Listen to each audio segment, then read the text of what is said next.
Have you ever imagined getting a letter by owl? I would immediately pack my bags. A magical world. Learning English with Harry Potter. Exciting and terrifying at the same time. Dramatic and mysterious. You don't need to understand every single word. It's Jessica's first day at Hogwarts, walking toward the Great Hall. The hat shouted, "Ravenclaw!" The candles above began to flicker. A small dragon flew inside. Try to means make an effort. Cheered means shouted in excitement or support. Would you gather your courage and go?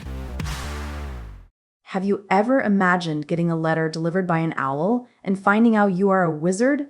Because honestly, if that happened to me, I would first check if I was dreaming, and second, I would immediately pack my bags. Welcome back to StoryOrbitEN, the place where we turn fun conversations into English learning adventures. Today we are stepping into a magical world that millions of people know and love. We are talking about learning English with Harry Potter. I love that topic. Let me ask you something, Jessica. Do you remember the first time you read a Harry Potter book in English? Because for many learners, that moment feels both exciting and terrifying at the same time. You open the book and think, wow, this is amazing. And then you see a word like bewitched, and you panic a little. Oh, absolutely. That word bewitched is a perfect example. It sounds dramatic and mysterious, but it just means under a magical spell or sometimes very attracted to someone or something. You could say, I was bewitched by the story, which simply means you were completely fascinated. And I think that is what happens to a lot of English learners when they start reading Harry Potter. They get bewitched by the world, even if they do not understand every word. And that is such an important mindset. You do not need to understand every single word to enjoy a story. In fact, if you try to look up every word in a dictionary, you might ruin the flow. The word flow is interesting here because it means the natural, smooth movement of something. When we say the story flows well, we mean it is easy and pleasant to read. That is true, and Harry Potter is great for flow because the language is descriptive but not impossible. Descriptive means it gives you a lot of details, so you can imagine the scene clearly. For example, when the Great Hall is described, you can almost see the floating candles and hear the students talking. So, let us do something fun today. Instead of just talking about the books, why do we not invent our own little Harry Potter style story and learn English through it? I love that idea. Okay, imagine this. It is Jessica's first day at Hogwarts, and she is walking nervously toward the Great Hall. The doors are enormous, and her hands are slightly shaking. Notice what you just did there. You used the present continuous when you said, she is walking nervously. The present continuous describes an action happening right now or around now. It makes the story feel alive, like we are watching it. Exactly, and if I switch to past simple, it changes the feeling. For example, Jessica walked into the Great Hall and dropped her bag. Past simple is used for completed actions in the past. It sounds more like a finished event. So let us continue in past simple because most stories are told that way. Jessica walked into the Great Hall and everyone stared at her. Stared means looked at someone for a long time, often in a very focused way. If people stare at you, you definitely notice it. Suddenly, a tall professor approached her and said, "Do not worry, you will be sorted soon." The word sorted here means placed into a group. In everyday English, sort out means organize or solve a problem. For example, I need to sort out my schedule. Oh, that is a great phrasal verb. Sort out. Phrasal verbs are verbs combined with a preposition or adverb, like look up, give up, or turn on. They are very common in English, and sometimes they are confusing because the meaning is not literal. Back to our story. Jessica sat down on a small wooden stool and the sorting hat was placed on her head. Placed is more formal than put. If I say, he put the book on the table, that is neutral. If I say, he placed the book on the table, it sounds slightly more formal. The hat whispered, "You are brave, but you tend to overthink." The verb tend to is very useful. It means usually do something. For example, I tend to drink coffee in the morning. It describes a habit, not a fixed rule, just something that often happens. That is such a natural phrase. And overthink is also interesting. It means think too much about something, usually in a negative way. Many language learners overthink grammar. They want every sentence to be perfect, and that can stop them from speaking. The hat paused and then shouted, "Ravenclaw!" Everyone at one table cheered loudly. Cheered means shouted in excitement or support. You could say, the crowd cheered when the team scored a goal. Jessica walked toward her new house table trying to act confident. Trying to act is a great structure. Try to means make an effort. For example, I try to practice English every day. It shows effort, even if you are not perfect. As she sat down, a girl next to her smiled and said, do not be intimidated. Intimidated means feeling nervous or afraid because someone seems more powerful or confident. If you say, I feel intimidated when I speak in meetings, it means you feel less confident. And here's a grammar point. She said, do not be intimidated. That is an imperative sentence. Imperatives are commands or instructions. For example, open the door, listen carefully, or do not worry. They do not use a subject like you, but the subject is understood. I love how natural that feels in dialogue. Now let us add a little conflict to our story because every good story needs tension. Suddenly, the candles above began to flicker. Flicker is such a descriptive verb. It means to shine unsteadily or to move between light and dark quickly. Candles flicker, and sometimes lights flicker during a storm. Using verbs like that makes your English more vivid. Vivid means clear and powerful in your mind. A loud bang echoed through the hall. Jessica gasped. To gasp means to take a quick breath because you are surprised or shocked. That is another great word for storytelling. Then the headmaster stood up and said, remain calm. The doors burst open and a small dragon flew inside. Okay, maybe that is dramatic, but it is our story, so why not? Burst open is a strong expression. It means to open suddenly and violently. You could say, the door burst open during the storm. Everyone jumped to their feet. Jessica wanted to run away, but she gathered her courage. Gather your courage means prepare yourself to be brave. It is a lovely expression. If you say, I gathered my courage and spoke in front of the class, it shows effort and bravery. She stepped forward and shouted, leave us alone. Notice the direct speech here. Direct speech uses quotation marks and repeats the exact words. In writing, it makes the story more dynamic. The dragon hesitated.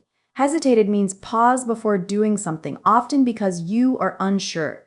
You might hesitate before answering a difficult question. Then the hall exploded with applause.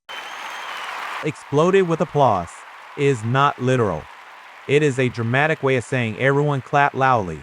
The headmaster smiled and said, that was remarkably brave. But wait, why was there a dragon inside the Great Hall in the first place? That is what everyone was thinking.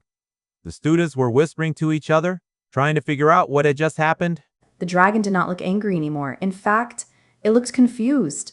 It landed heavily on the stone floor and glanced around as if it were lost. Lost is a simple but powerful word. If you are lost, you do not know where you are or where to go. Jessica took a deep breath and walked a little closer.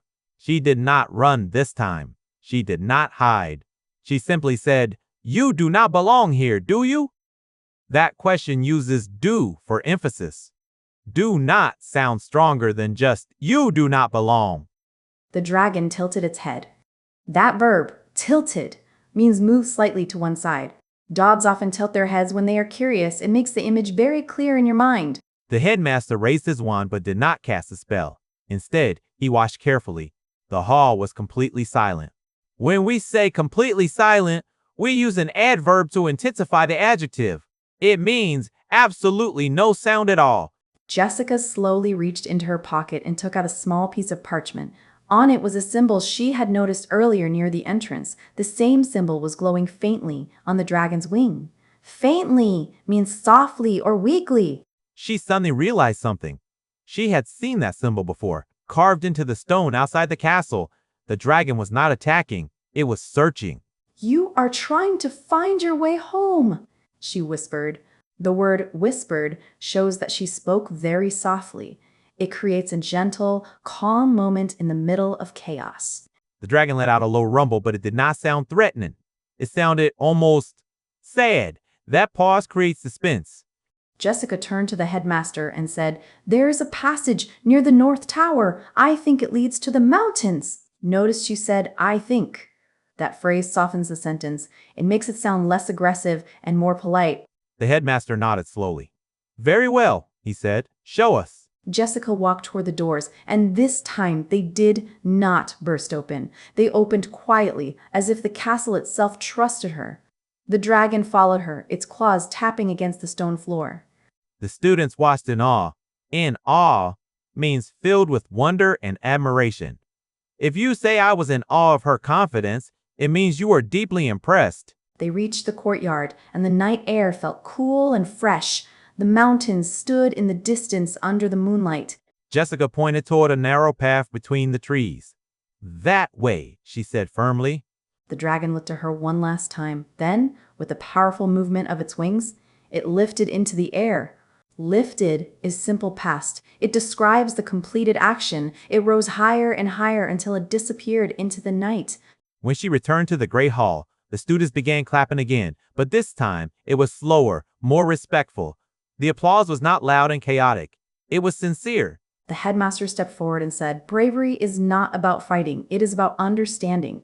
That sentence is powerful because it contrasts two ideas, not about fighting versus about understanding. Contrast makes meaning stronger. The hall remained quiet for a moment, as if everyone was thinking about those words. Jessica could feel her heart still beating fast, but it was no longer beating out of fear. It was beating with excitement. She realized that courage does not always look dramatic. Sometimes it looks calm. Sometimes it looks like listening instead of shouting. A younger student at the end of the table looked at her with wide eyes and whispered, "Were you scared?" Jessica smiled and nodded. "Of course I was," she replied honestly. "But being brave does not mean you are not scared. It means you act anyway." That sentence is powerful because it shows contrast between fear and action. The professor gave her a small approving nod, and in that moment, Jessica understood something important. Hogwarts was not just a place to learn spells, it was a place to grow. And maybe learning English is the same. It is not about being perfect. It is about showing up even when you feel unsure. Jessica felt something change inside her. Earlier, she had felt on edge. Now, she felt proud. Proud means pleased with your achievements. It is a simple word, but very emotional. And here is something beautiful about stories. At the beginning, she doubted herself. By the end, she trusted her instincts. Trust your instincts means believe your natural feelings or reactions. The Ravenclaw students welcomed her properly this time. One of them smiled and said, "You will fit in perfectly." Fit in is a phrasal verb. It means to belong or feel accepted in a group. Jessica laughed softly and replied, "I think I already do."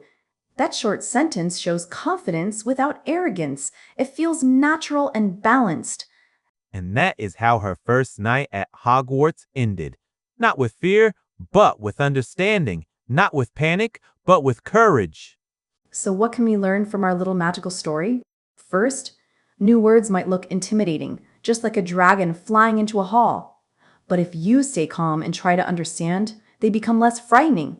We use words like tilted, realized, in awe, in the distance, sincere, and phrasal verbs like fit in. Try using one of them in your own sentence. For example, I want to fit in when I speak English, or I was in awe of the beautiful view. Stories help vocabulary stick in your memory because they connect words to emotion and action. When you remember the dragon lifting into the night, you also remember the verb lifted. So, here is your final challenge.